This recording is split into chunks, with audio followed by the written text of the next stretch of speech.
تو زبان سے نکل گیا کہ وہ کام کیسے فلاح پائے گی، وہ قوم کیسے کامیاب جس نے اپنے نبی کے ساتھ یہ سلوک کیا ہے۔ حالانکہ نبی تو اللہ خالق کل کی طرف سے انہیں بلاتا ہے، اور اس وقت یہ آیت اللہ صلی کا یعنی یہ نازل ہوئی۔ تو مختلف روایات یعنی اس کی آتی ہیں۔ اس غزوے میں آپ ایک گڑھے میں گر پڑے تھے اور خون بہت نکل گیا تھا، کچھ تو اس ذوف کی وجہ سے اور کچھ اس وجہ سے کہ دوہری زیرہ پہنے ہوئے تھے، اٹھ نہ سکے۔ حضرت حذیفہ کے مولا حضرت سالم وہاں پہنچے اور چہرے پر سے خون پونجا۔ جب افاقہ ہوا تو آپ نے یہ فرمایا اور یہ آیت نازل ہوئی۔ پھر فرماتا ہے کہ اللہ تعالیٰ کے زمین و آسمان کی ہر چیز اسی کی ہے، سب اسی کے غلام ہے، جسے چاہے بخشے، جسے چاہے عذاب کرے۔ متصرف وہی ہے، حاکم و حکم کرنے والا وہی ہے، اس کی پرسش ہے، کوئی اس کے حکم سے جو ہے وہ روح گردانی نہیں کر سکتا، اور وہ اللہ غفور الرحیم ہے۔ اب آگے چلتے ہیں۔ یا ایھا الذین آمنو، اے لوگو جو ایمان لائے ہو، لا تاکلوا مت کھاؤ ربا سود، تاکلوا الربا سود مت کھاؤ، اضعافا کئی گنے، مضاعفتاً جو دگنے کیے گئے ہوں، کئی گنے جو دگنے کیے گئے ہوں، یعنی سود پر سود۔ واتقوا اللہ، اور اللہ سے ڈرو، لعلکم تفلحون، تاکہ تم فلاح پا جاؤ، کامیاب ہو جاؤ۔ اب اس آیت میں سود کی بات ہو رہی ہے، اور پیچھے بھی سود کی آیات گزر چکی ہیں کافی ساری، تو کافی ساری آپ نے تشریح پہلے سود کی کر لی ہے۔ اللہ تعالیٰ اپنے مومن بندوں کو سودی لین دین سے اور سود خوری سے روک رہا ہے۔ اہل جاہلیت سودی قرضہ دیتے تھے، مدت مقرر ہوتی تھی، اگر اس مدت پر روپیہ وصول نہ ہوتا تو مدت بڑھا کر سود پر سود ملا کر اصل رقم کئی گنا بڑھ جاتی۔ اللہ تعالیٰ ایمانداروں کو اس طرح ناحق لوگوں کے مال غصب کرنے سے روک رہا ہے، اور تقوی کا حکم دے رہا ہے کہ اس پر نجات کا وعدہ بھی کر رہا ہے، یعنی اگر تم اس کو چھوڑ دو گے، تقوی اختیار کر لو گے، تفلحون، تو تم کامیاب ہو جاؤ گے، فلاح پا جاؤ گے۔ پھر آگ سے بھی ڈراتا ہے، واتقوا النار التی اعدت للکافرین، کہ اس آگ سے بچو، اعدت جو تیار کی گئی ہے کافروں کے لیے، اور اپنے رسول کی اطاعت پر بھی وعدہ کرتا ہے، واطیعوا اللہ ورسولہ لعلکم ترحمون، اطاعت کرو اللہ کے اور اس کے رسول کی تاکہ تمہارے اوپر رحم کیا جائے۔ تو اللہ تعالیٰ اپنے اور رسول کی اطاعت پر رحم کرنے کا وعدہ کرتا ہے کہ یعنی اگر تم اطاعت کرو گے، کچھ کمیاں کوتاہیاں تمہارے اندر ہو جائیں گی، تو وہ اللہ پھر تمہیں اپنی رحمت سے نواز کر تمہارے اوپر جنتوں کو اللہ تعالیٰ واجب فرما دیں گے۔ وَسَارِعُوا، اور دوڑو، دوڑے لگا دو، اِلیٰ مغفرۃ من ربکم، مغفرت ہوتی ہے، الہ کا مطلب ہوتا ہے کی طرف، مغفرت مطلب ہوتی ہے مغفرت، من ربکم اپنے رب کی مغفرت کی طرف، وجناتین اور اس کی جنت کی طرف، عرضھا جس کی چوڑائی السماوات سارے آسمان والارض اور زمین کے برابر ہے، اعدت للمتقین جو تیار کی گئی ہے متقی لوگوں کے لیے، یعنی دوڑیں کس طرف لگانی ہیں؟ اللہ کی جنت کی طرف، بس دنیا کی طرف دوڑے نہیں ہیں۔ دیکھو، اور اس جنت کی لمبائی چوڑائی کتنی کہی گئی ہے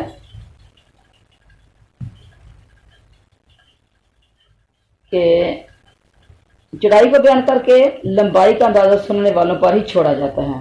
جس طرح جنتی فرش کی تعریف کرتے ہوئے اللہ تعالیٰ فرماتے ہیں قرآن پاک میں سورۃ الرحمن میں، بطائنھا من استبرق، یعنی اس کا استر جو ہے نرم ریشم کا ہے۔